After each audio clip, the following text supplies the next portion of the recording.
वाह भाई वाह। वाह भाई वाह। अब बताइए कितनी वाह भाई, और ये कितना कविता हर एक की दिल की बात होती है, जी लेकिन शब्दों के जरिए बाहर निकल कर आना वो हुनर हर एक में नहीं होता है।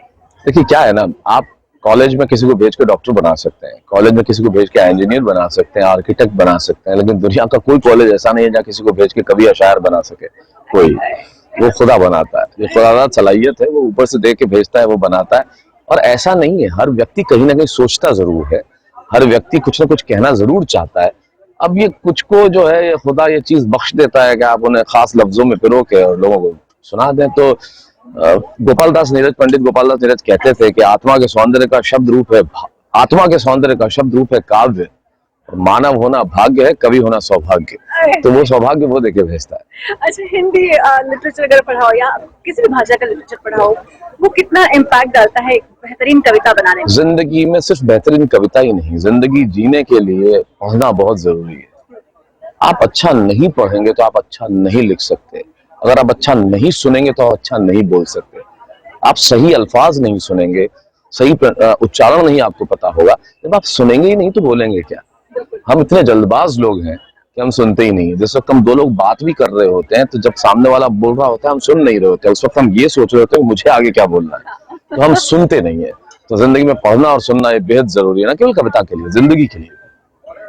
आपका फेवरेट कवि कौन रहा है बचपन में और अब इस समय में? देखिए बहुत सारे लोग हैं जिनको सुन के मुझे बड़ा अच्छा लगता था हमेशा। ओम प्रकाश आदित्य जी थे, उनकी हास्य कविता सुन के मुझे बड़ा मजा आता था, बहुत मजा आता था। बाल कवि बैरागी, मतलब the way he used to recite, मतलब मुझे बहुत, और मैंने, मेरा सौभाग्य है कि इन लोगों के साथ मैंने खूब पढ़ा है मंचों पे बहुत सालों। और ये मेरे से उम्र में 40-40 साल बड़े थे, लेकिन मेरी मित्रता इनसे बड़ी तगड़ी रही। अच्छा।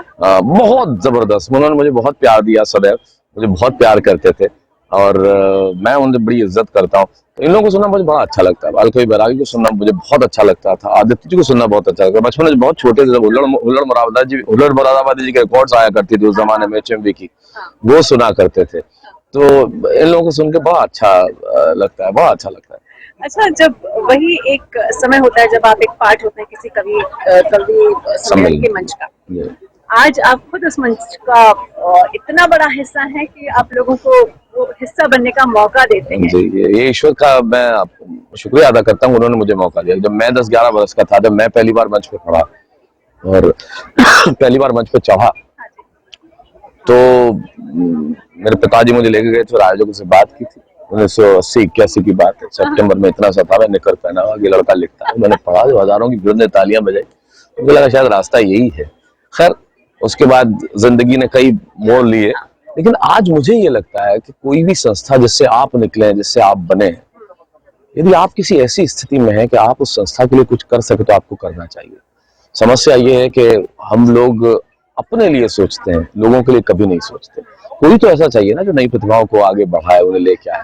मुझे बड़ी खुशी है, शेमारो ने ये शो शुरू किया वाह वाह वाह, और मुझे बड़ी खुशी है कि मैं इसका हिस्सा बना। तो आज ईश्वर ने मुझे मौका दिया कि मैं नई प्रतिभाओं को आगे लाने के लिए प्रयासरत हूँ। कितनी खुशी देते हैं आप, उनका सेंस ऑफ अचीवमेंट आप उम्मीद नहीं कर सकते। मतलब इतने छोटे गांव से निकल के आते हैं, जब टेलीविजन पे खुद को देखते हैं, आप उस भावना का मुकाबला किसी और भावना से कर ही नहीं सकते। तो हम खुशियां बांट रहे हैं, जनता को भी सुना के और उन्हें भी सुनवा के, और हम खुद खुश हो रहे हैं कि हम देखिए एक नेक काम कर रहे हैं। कितना असली भारत इन कवियों में आपको नजर आता है? भारत यही है, भारत यही है। भारत ये शान और शौकत और वैभव नहीं है, भारत यही है। भारत वो चूल्हा है जिसपे कोई औरत रोटियां सेकती है, भारत में स्कूल है जहाँ बच्चा दौड़ता हुआ जाता है शाम को। भारत असली भारत तो हमारी जड़ों में ही बसा हुआ है, और मैं उन गांवों से निकला हूं तो मैं जानता हूँ तो वो भारत है, और हम उस भारत को लेके साथ चल रहे हैं। देश वहीं बसता है। 10 साल 12 साल का एक बच्चा, उस समय की सर्टेनली भाषा अलग रही। जी जी बिल्कुल अलग। आज की भाषा में कितना अंतर आया? देखिए भाषा हो, खान पान हो, कपड़े हो, बोलचाल हो, ये हमेशा कंटेम्पररी होते चले जाते हैं। हाँ जी। हमारे दादाजी धोती पहनते थे, पिताजी नहीं पहनते थे। हाँ। पिताजी जीन्स नहीं पहनते थे, हम पहनते हैं। वो मुगले आजम देखते थे, हम मर्डर और ये फिल्में देखते हैं। तो समय तो बदलता ही है। तो अंतर कितना आया ये इसको क्वांटिफाई करना तो बड़ा मुश्किल होगा, लेकिन अंतर आता है और एक बड़ा नेचुरल प्रोसेस है, हर चीज में आता है। हमारे दादा ने पास्ता नहीं खाया, हम खाते हैं। ये स्पेसिफिकली सवाल इसलिए मैंने पूछा है क्योंकि इन दिनों गाली का प्रयोग बहुत ज्यादा होता है। मैं उसका बड़ा विरोधी हूँ, वो बहुत विरोधी हूँ मैं दुनिया का कोई भी मनोरंजन का ये कानून या रूल कोई ऐसा हो ही नहीं सकता कि आप गाली देंगे तो पसंद किए जाएंगे, निश्चित तौर पे नहीं, निश्चित तौर पे नहीं। और रोस्टिंग और कभी रोस्टिंग ठीक है, वो हमारे जीवन का हमेशा हिस्सा रहा है, हम आपस में दोस्त नहीं करते क्या? रोस्टिंग को वर्ड आपने रोस्टिंग दे दिया, लेकिन टांग खिंचाई तो हमारे जीवन का हिस्सा है ना।